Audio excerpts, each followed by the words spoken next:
চট্টগ্রামের পটিয়ায় একটি স্কুলের সভাপতি নিয়োগ কেন্দ্রিক বিরোধ নিয়ে প্রধান শিক্ষকের উপর হামলার ঘটনা ঘটেছে। আজ বৃহস্পতিবার সকাল ৯টার দিকে উপজেলার পৌর সদরের কেলিশহর রাস্তার মাথা এলাকায় এই ঘটনা ঘটে।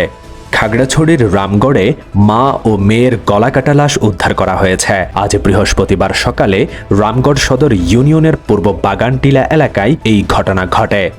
দেশের সিটি কর্পোরেশনগুলোর মধ্যে একমাত্র চসিকই শিক্ষা ও স্বাস্থ্য খাতে ব্যাপক বিনিয়োগ করে থাকে বলে উল্লেখ করেছেন মেয়র ডাক্তার শাহাদত হোসেন।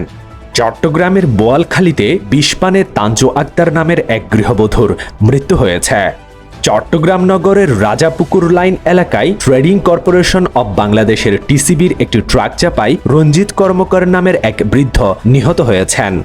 সীতাকুণ্ডে গাড়ির ধাক্কায় পিকআপ চালকের মৃত্যু হয়েছে। বারাউলিয়া হাইওয়ে থানার ওসি বিষয়টি নিশ্চিত করেছেন।